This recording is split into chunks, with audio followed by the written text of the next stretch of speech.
a few things. Please, if you are a NEXA loan officer, your session was last Thursday.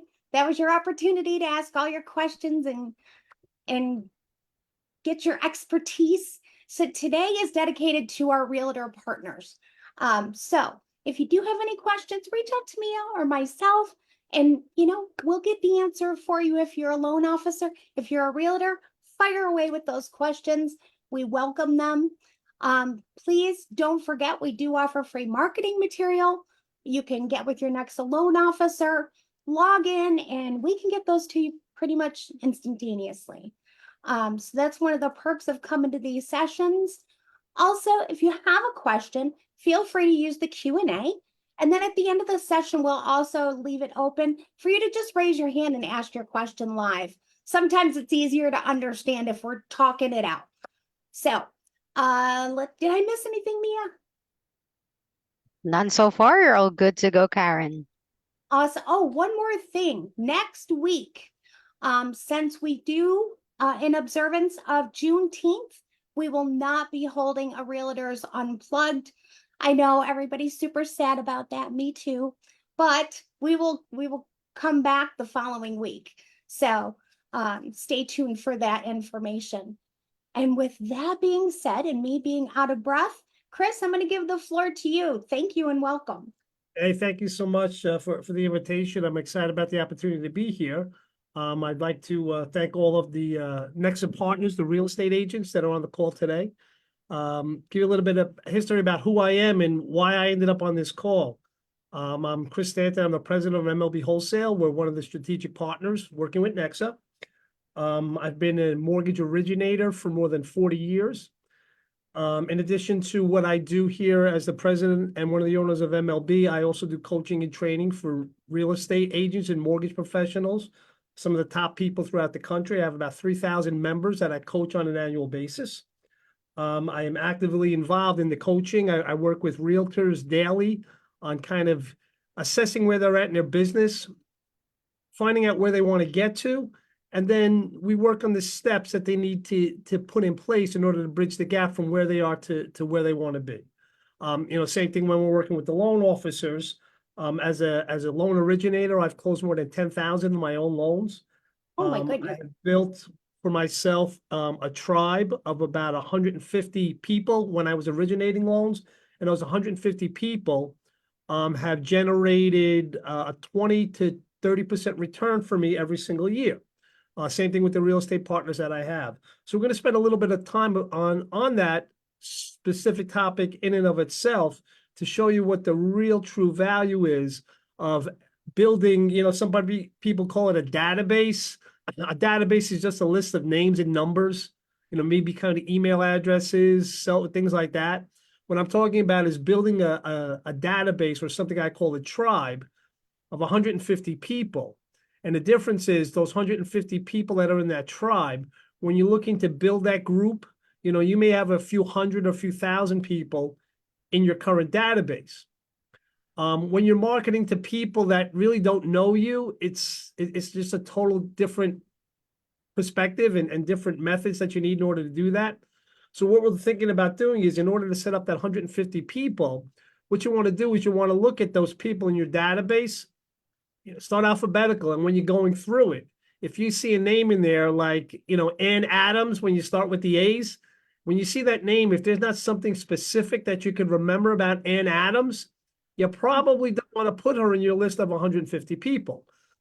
Excuse me.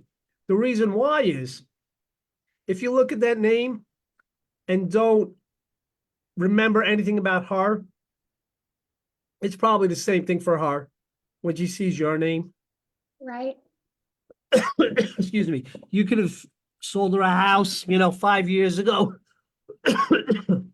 And you haven't had much contact with her or with the family. So then all of a sudden you're kind of getting these things. It's no different than, you as a realtor getting a postcard to your house about another real estate agent kind of just listing a property. It's kind of out of place. And in today's real estate market, with the NIR ruling and everything else, it's really, really become a very complex and complicated market. And that's where your true value as a real estate partner really will shine through. It's being able to really develop good, strong, reliable relationships with your clients. When you're building that database of the 150 people, as I said, when you're putting those names together, you want to make sure there's something about them that they can remember, that you'll remember about them. They're in touch, they'll remember it about you. And if you haven't been in contact with them, for a while, you sold the house to them 3 or 4 years ago, and like, well, now all of a sudden I'm going to reach out to them. Right. A difficult, Now, what do you suggest is a good time frame? Again, when you're going through that list, if there's something you can remember about them, it could be 10 years ago. The way that you kind of break Okay. the ice in order to do that is, you can't just start dumping on people, because right away they're going to say, oh, Sally the realtor must be desperate for buyers because I haven't heard from her for years. And all of a sudden, she's reaching out to me. So the first thing I suggest when I'm working with my my coaching students is, the first thing that we do is put something together called a reconnect letter. And the purpose of that reconnect letter is really for one purpose, is number one, to apologize for not doing a good job in prior communication. I know we haven't spoken in a while, and I want to apologize for not doing a better job of keeping in communication with you. I love that. I know as your real estate agent for life, just like you have an attorney, you have a CPA, you have a doctor, every time you get sick, you don't go to a different doctor. I realize the importance in our industry to be that vehicle for you when it comes to purchasing a home or selling a home. You're going to notice over the next couple of months, I'm going to do a much better job in communicating with you. Thanks so much for the opportunity to reconnect. Sign your name and send it out. If you're able, you build that database of the 150 people. If you send out 150 letters, and I'm not talking about sending out a text message or an email message. I'm talking about an old-fashioned kind of printed up letter that's going to go in an envelope with the stamp on it. The reason why we do that is because it works. We've tried all 3 different avenues, and the one that got a 10-to-1 better response was the letter via snail mail. Really? We don't know why it does. That's just the reason why. That's the reason why we use it. That's so on intriguing. average, if you send out 150 letters, you're going to get somewhere between 22 and like 37 tops people that are going to reach back out to you just because of that letter that was sent. They say, hey, Jim, how are you? Yeah, I just got that letter. Wow, you're still in the real estate? Hey, how are you doing? I know things are tough nowadays. You get those kind of conversations coming in. All right. And it's a little bit different when you have people reaching out to you as their real estate agent. I guess, people on the call, if you want to kind of just chime in, are you the real estate agent? How do you guys identify yourselves? And those that participate will receive valuable prizes at the end. So how do you identify yourself as a realtor? You can just kind of throw something in the chat. Whoever wants to answer.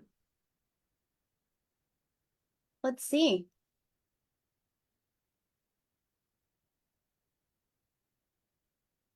So far, crickets.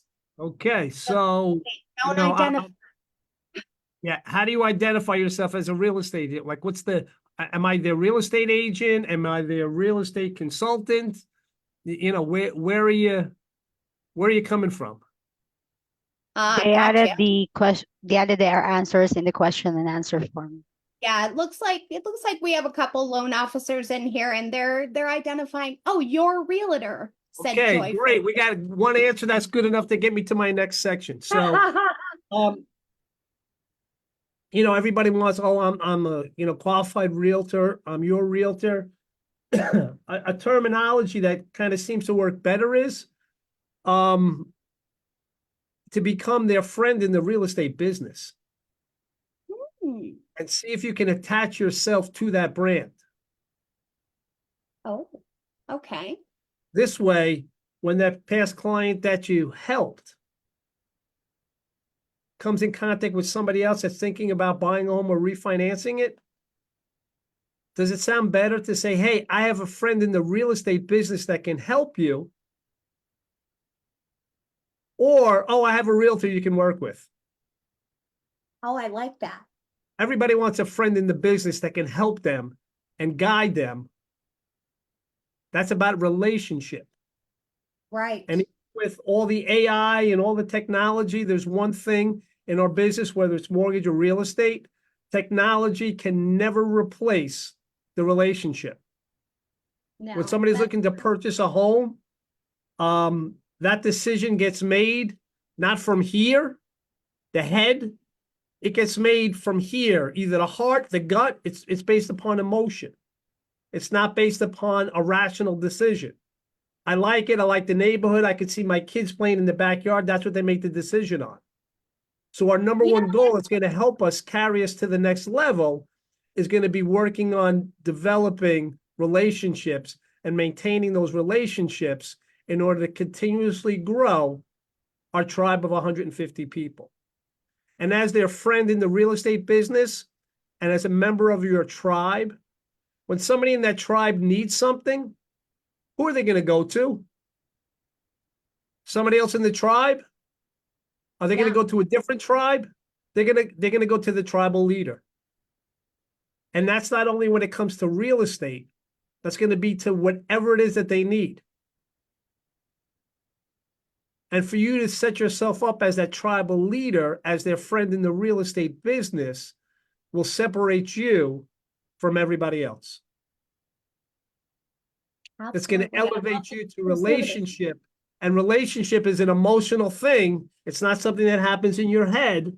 And we already talked about buying real estate is an emotional experience, not a mental experience. Although it can become mental, some of the transactions become very complicated because we are in a Yeah. complex and complicated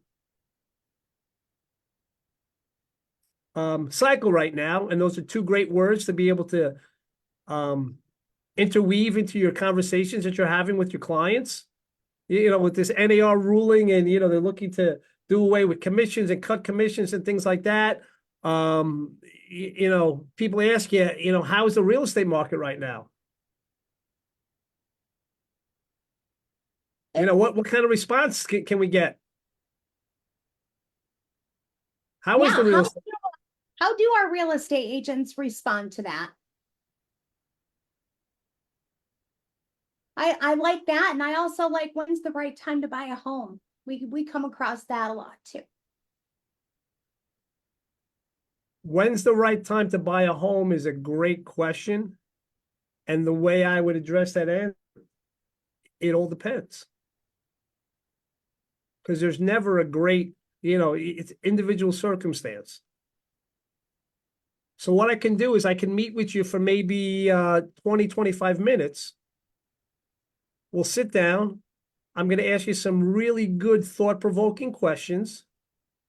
I'm going to listen to your answers.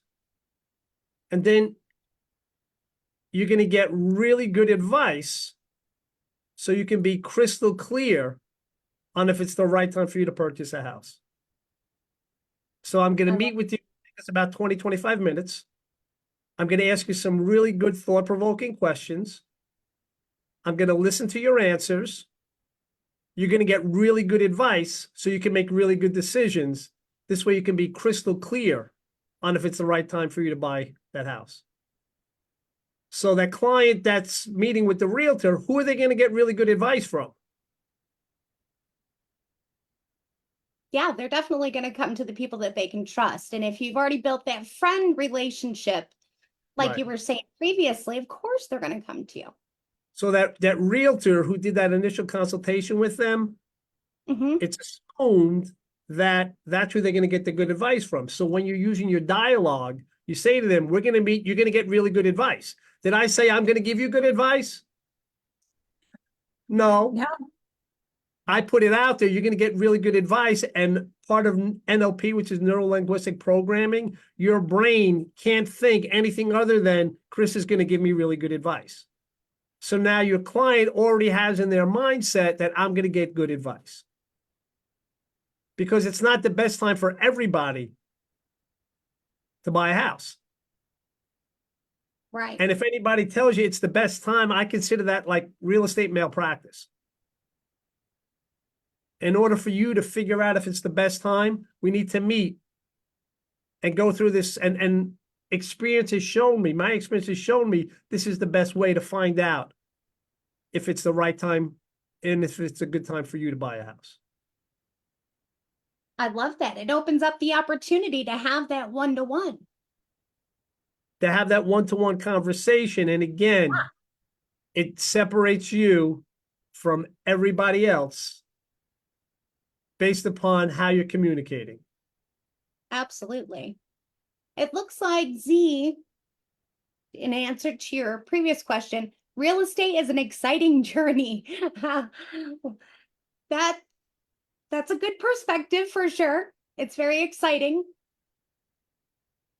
So for the realtors, how is business going right now?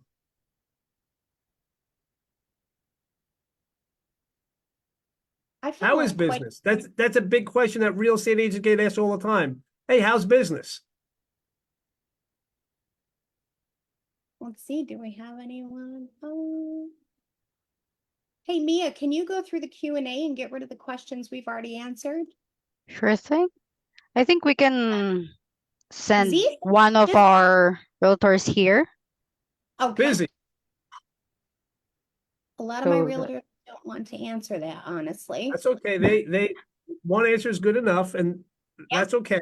They can answer or not. Some people decide to show up and play big, and some people just kind of show up to reserve. No judgment either way. It's just it is what it is. So, busy. That's an answer that comes up a lot with real estate agents when they come across somebody. Hey, house business is busy. I had a realtor that I was coaching with last week, and it turns out that one of their best friends' son purchased a house and didn't go through them.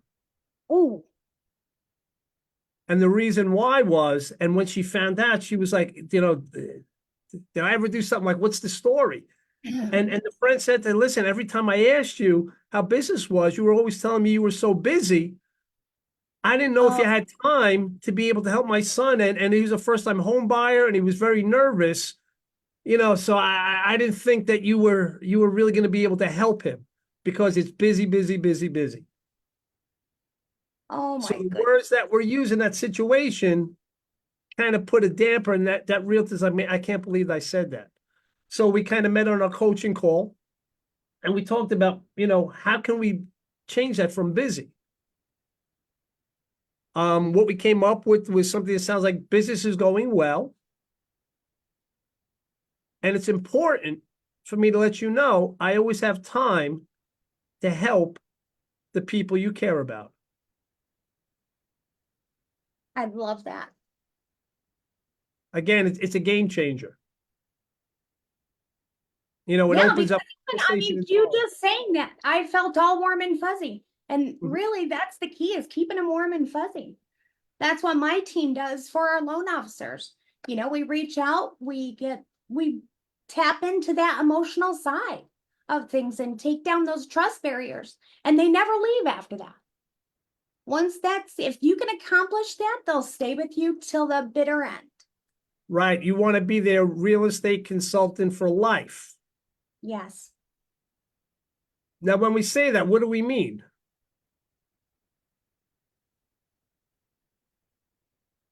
Is that forever? That's forever, and your family's forever, and their family's forever. Okay, good. Thank you for stepping into that one. What I mean by I'm your friend in the real estate business for life. That means for life, for what happens in your life, not for a length of time. For whatever happens in your life, I'm your real estate agent. You just got married, you're going to move out of an apartment and get your first house. Great. Now you're going to have kids, you need a bigger house. Great. Now you've raised the kids in the house and they're going off to college. Now you're going to, downsize, or now you're going to buy a vacation home. Whatever happens in your life, I'm your friend in the real estate business for life. Whatever happens in life, there's a death in the family, divorce, whatever happens in life, I'm your friend in the real estate business. Love it. And how good of a job do we do in asking as a realtor, when and how good of a job do we do in asking for people to give us referrals? What's the mechanism that we use? I think Do we making do the ask has been a challenge for a lot of people. Okay. It becomes challenging because, well, a couple different reasons. Quiz question, whoever answers this is going to get a valuable prize. I'll figure out what that is, but we have lots of valuable prizes. So what are the two highest paid? And Zeke cannot answer because I do some private coaching with him and he'll know the answer. What are the two highest paid professions in the world? They both start with the letter A.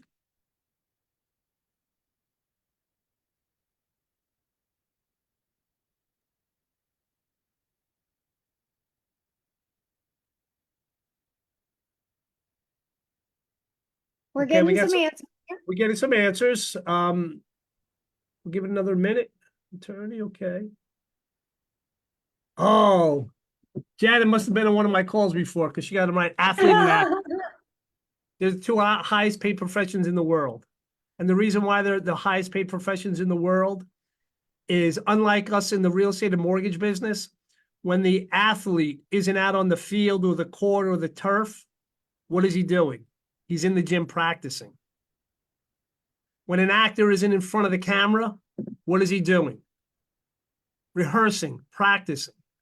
In our business as real estate agents and mortgage professionals, lots of times we just show up every single day with our clients and we wing it. We haven't developed the skill to be able to orchestrate referral moments.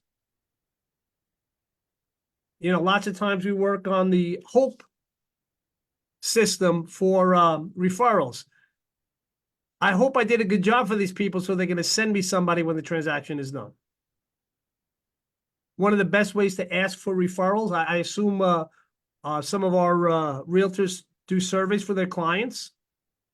Lots of times the surveys happen once a transaction is complete. You know, how did we do? My suggestion in order to open up and orchestrate referral moments is to constantly and consistently do surveys. I'm talking about with every single conversation you have. Wow. Hey, Mary, this is Chris from Chris's Realty. I know we just got the contract accepted and it's out of attorney review. I just want to check in with you. How are we doing so far? Listen for the feedback. Oh, everything was so great. I was so nervous. I was so nervous about getting the offer accepted. Finally got accepted. That was great how you really helped me out. You know, we got through the first hurdle. Okay. The next step, you know, when contingencies get removed for a mortgage, things like that. Again, yeah, how are we doing so far? How's my closing coordinator going? How are you feeling after this conversation? And if they say, hey, you know what, I'm a little bit, you know, I was trying to get you the last 2 days and I couldn't get you and I was, you know, leaving messages and then your voicemail was full. It gives you the opportunity to correct that before it's too late. Because once that transaction closes and they said, hey, I didn't like something along the way, you can't go back and change it. And the way you address those things when somebody does give you constructive criticism back is, hey, I appreciate the trust you have in being honest with me. I know the last 2 days, man, I dropped the ball. Thank you for pointing that out to me, and I'm aware of it. I'm going to do a much better job because it's important to me to always be able to improve my business. So thank you for doing that. Again, you're orchestrating referral moments. Yeah, exactly. I love that. And it Not gives you the having- chance to fix it before Gives you the it's too chance to late. fix it. Correct. Yes. And exactly how do you ask for referrals? The clients that you've worked with in the past, do they know how to send you somebody who's thinking about purchasing a home or refinancing? No, we're back to that hope strategy. Geez, I hope they send me somebody. But what we need to do as real estate professionals is we need to be explicit and exacting our instructions on when you come across somebody who's thinking about purchasing a home or selling a property. There's 3 things I want you to do. First thing I want you to do is think of me, mention my name, and then take out your cell phone and give me a call. So now they know exactly what to do when they come across somebody who's thinking about purchasing a home or selling a property. Other times, you give them out 4 or 5 cards, things like that. Well, geez, I hope they have my card in their pocket when they come in contact with that person. No, as a realtor, the most important real estate you could ever have is your cell phone number in your client's cell phone number, your cell phone number in your top 150 cell phone, all of those people. And you want to be listed in that cell phone directory as friend in the real estate business. Because that's what the people will think of you as. Hey, I got a friend in the real estate business. Yeah. They'll be more than happy to help you. And the importance of asking for referrals, especially if it's a past client or somebody that you're close to. In the real estate market, there's all different kinds of real estate agents. There's some really true professionals, and there's some people that kind of do it part-time. Some people that do it full-time, that behave less than part-time, that aren't kind of really true professionals. So a first-time home buyer or any client could go into what I call the real estate pit. They can go in to buy a house or sell a property, and they can end up with less than desirable results. The reason as I'm your friend in the real estate business, the reason why I'm always going to talk about the importance of referring to people you care about to somebody that you can trust is I care about the people that you care about. I don't want one of your family members, your friends, your coworkers, you not to think of me, and then they go out on their own and they try to sell a house for sale by owner and it doesn't work out, or they go to buy a house and, man, that's why I'm always going to remind you the importance of doing that. And because I know that I'm going to provide you really good value, I have no problem at all. I'm not saying this to them. I have no problem at all in letting my clients know, don't keep me a secret. Don't keep me a secret. Those are magic words. Hey, I end every conversation. Hey, remember, don't keep me a secret. Because as soon as you say that, when you hear a secret, NLP, as soon as you hear a secret, you got to tell other people. I heard a secret. Who am I going to tell? How do we orchestrate and do we instruct our clients on how to actually take that person and get them over to us? Wow, this is such great Little information. things that make a huge difference in what your results are going to be. Again, if you get that database of 150 people, you'll get a 20% return. That means of those 150 people, each one of them will either introduce somebody back to you or repeat business with you once every 5 years. So you're talking about doing 30 transactions a year just from having that database of the 150 people. So as a real estate agent right now in the complex and complicated marketplace that we're in, how many of us are selling 30 properties a year? We're doing a whole lot of work, and maybe we are selling 30, but just by building that database together and developing those relationship parameters is what will help direct you to having a business that will always be sustainable. As a buyer's agent, a buyer is going to be willing to pay you the commission on their part because they understand that it's a complicated, complex environment we're in right now. Just as if you got a traffic ticket or something like that for going through a stop sign. You can go get any attorney, whatever. It's $250 and represents you good. It's done. You're up on triple murder, things like that. Man, you can't have the same attorney. You need somebody that can handle complex, complicated situations. And our real estate industry right now, that's where we're at. So I'm going to use my expertise. And as your real estate agent, what you're paying for me as representing you as a buyer, I'm going to do three things for you. I'm going to consult, negotiate, and oversee the transactional details. I'm going to consult. I'm going to ask you some really good thought-provoking questions. Listen to your answers, as we talked about before. You're going to get really good advice so you can make really good decisions. I'm going to negotiate. I'm going to be a pit bull with every single dollar that you're spending. I'm going to treat your money as if it's my own.